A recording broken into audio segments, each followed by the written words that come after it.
कायदेतज्ञांचं नाही हे म्हणणं काल पवार साहेबांनी मांडलेलं आहे। तामिळनाडू पण कायदेतज्ञांनी हे स्पष्ट सांगितलं आणि सुप्रीम कोर्टाने सांगितलं आहे की हा मुद्दा राज्याच्याच अखत्यारीतला आहे, हा केंद्राच्या अखत्यारीतला नाही। सर, मुंबई व्यापाऱ्यांकडून सुद्धा एक पत्र देण्यात आलेलं आहे की कुठेतरी मुंबई स्टँडस्टिल पोझिशनमध्ये येते। या व्यापाऱ्यांना का आव्हान असेल? मला असं वाटतं की आम्ही बघा पहिल्या दिवशी जो काही लोकांनी धुडगूस घातला त्यामुळे व्यापाऱ्यांनी दुकानं बंद केली, ते निघून गेले आणि मग लगेच आम्हाला उपाशी ठेवण्याचा प्रयत्न केला वगैरे आरोप लागले। पण ते काही कोणीही त्या व्यापाऱ्यांना सांगितलं नव्हतं। तिथे काही लोकांनी धुडगूस केल्यामुळेच ते व्यापारी निघून गेले होते। म्हणून नंतर आम्ही त्यांना सांगितलं तुम्ही दुकानं उघडी ठेवा, आम्ही पोलीस फोर्स ठेवतोय, कुठेही आम्ही काय उधळणार नाही। त्यांनी दुकानं उघडी ठेवली, दुकानं उघडी आहेत। कायदेतज्ञांचं नाही हे म्हणणं काल पवार साहेबांनी मांडलेलं आहे। तामिळनाडू पण कायदेतज्ञांनी हे स्पष्ट सांगितलं आणि सुप्रीम कोर्टाने सांगितलं आहे की हा मुद्दा राज्याच्याच अखत्यारीतला आहे, हा केंद्राच्या अखत्यारीतला नाही। सर, मुंबई व्यापाऱ्यांकडून सुद्धा एक पत्र देण्यात आलेलं आहे की कुठेतरी मुंबई स्टँडस्टिल पोझिशनमध्ये येते। या व्यापाऱ्यांना का आव्हान असेल? मला असं वाटतं की आम्ही बघा पहिल्या दिवशी जो काही लोकांनी धुडगूस घातला त्यामुळे व्यापाऱ्यांनी दुकानं बंद केली, ते निघून गेले आणि मग लगेच आम्हाला उपाशी ठेवण्याचा प्रयत्न केला वगैरे आरोप लागले। पण ते काही कोणीही त्या व्यापाऱ्यांना सांगितलं नव्हतं। तिथे काही लोकांनी धुडगूस केल्यामुळेच ते व्यापारी निघून गेले होते। म्हणून नंतर आम्ही त्यांना सांगितलं तुम्ही दुकानं उघडी ठेवा, आम्ही पोलीस फोर्स ठेवतोय, कुठेही आम्ही काय उधळणार नाही। त्यांनी दुकानं उघडी ठेवली, दुकानं उघडी आहेत। नाही, लॉ एन्फोर्समेंट कोलॅप्स झालं असं म्हणता येणार नाही, कारण काही ठिकाणी स्पोरॅडिक अशा प्रकारचे बंद आणि रास्ता रोको झाले। त्या ठिकाणी अर्ध्या तासात, 15 मिनिटात, 20 मिनिटात पोलिसांनी ते रस्ते रिकामी केलेले आहेत। त्यामुळे लॉ अँड ऑर्डर कोलॅप्स झाली असं म्हणता येणार नाही। हां, काही घटना मात्र अशा घडलेल्या आहेत की ज्या भूषणावं नाही आहेत आणि अशा प्रकारची अपेक्षा आंदोलकांकडनं नाही आहे। आता जर त्याचंही समर्थन होणार असेल तर मात्र मग महाराष्ट्राची संस्कृती कुठे चालली आहे?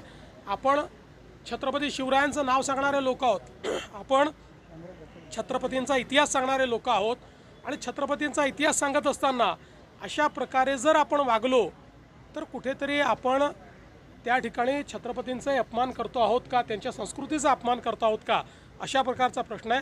आणि म्हणून शेवटी माननीय उच्च न्यायालयाने याचा कॉग्निझन्स घेतला आहे।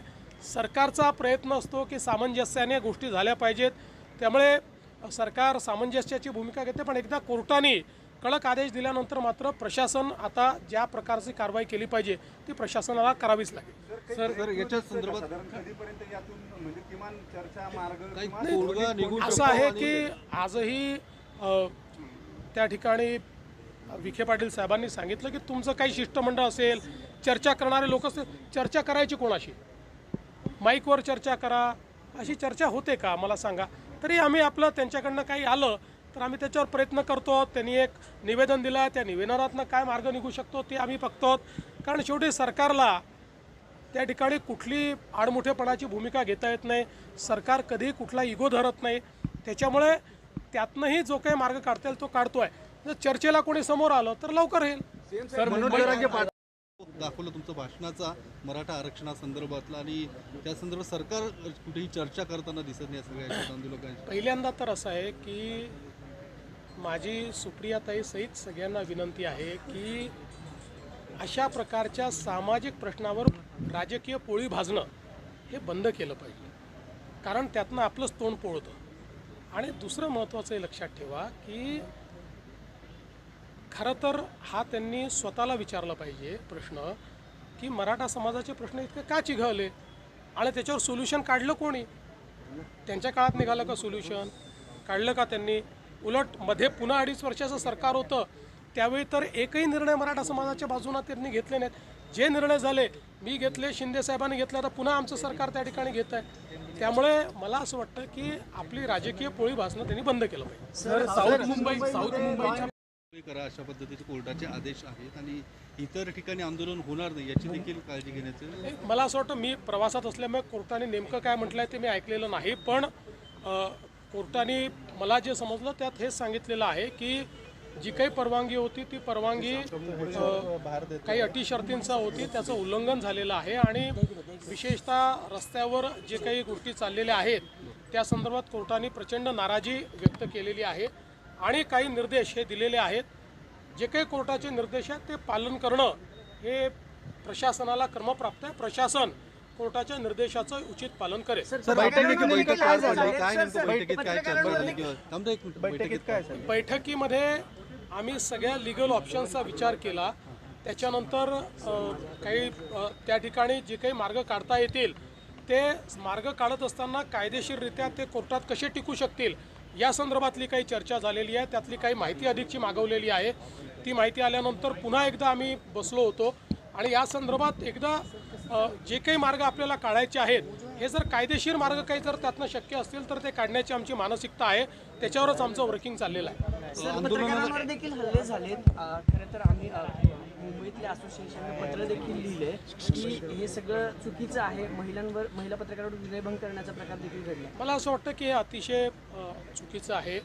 पत्रकारांवर हल्ला आणि विशेषतः महिला पत्रकारांचा विनयभंग हे कुठेतरी गालबोट लावणार आहे. कारण आपण 30पेक्षा जास्त मराठा मोर्चे बघितलेले आहेत, त्याची शिस्त बघितलेली आहे आणि मला असं वाटतं की त्या मोर्चानंतर सरकारने सकारात्मकतेनं केलेला निर्णय देखील त्या काळातला किंवा शिंदेसाहेबांच्या काळातला आपण बघितलेला आहे.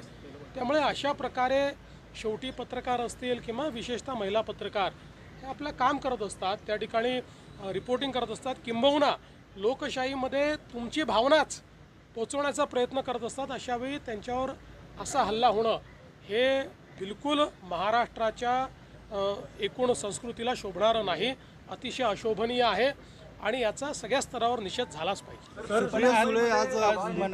सिंहगड रोड आणि धायरीकरांचं मोठं संकट मिटवलंय.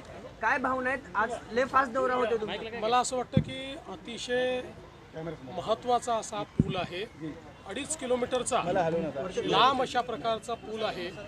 3 टप्प्यातला पूल आहे. त्याच्यामुळे मोठ्या प्रमाणात ट्रॅफिकचं जे काही मॅनेजमेंट आहे ते या पुलामुळे सुकर होणार आहे आणि जो काही एक ट्रॅफिक जॅमचा फटका पडत होता तो दूर होणार आहे. याच्यानं पोल्युशन कमी होणार आहे आणि म्हणून मला असं वाटतं की पुणेकरांना हा एक अतिशय चांगला अशा प्रकारचा या गणेशोत्सवाच्या काळातला एक उपहार हा या ठिकाणी देण्यात आलेला आहे. आणि सगळ्यात महत्त्वाचं आहे की याची जी ठरलेली तारीख नियोजित डेट होती जी कंत्राटदाराला दिली होती त्यापेक्षा 6 महिने आधी त्याचं काम पूर्ण करून आज त्याचं लोकार्पण करण्यात आलं आहे.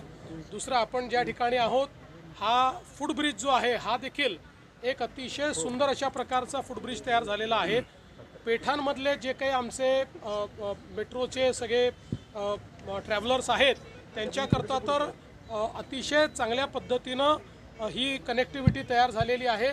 याच्यामुळे सिमलेसली मेट्रोमध्ये त्यांना ट्रॅव्हल करता येईल आणि मला असं वाटतं की त्याच्यातनं ट्रॅफिकचं रेग्युलेशन देखील मोठ्या प्रमाणात होईल आणि विशेषतः पेडेस्ट्रियन म्हणजे पादचारी अशा प्रकारची जी व्यवस्था मोठ्या प्रमाणात झाली पाहिजे अपेक्षित असतं ते या पुलामुळे होणार आहे. आणि आपण बघू शकता अतिशय आयकॉनिक अशा प्रकारचं स्ट्रक्चर या पुलामुळे तयार झालं आहे. हे मला असं वाटतं अत्यंत महत्त्वाचं आहे.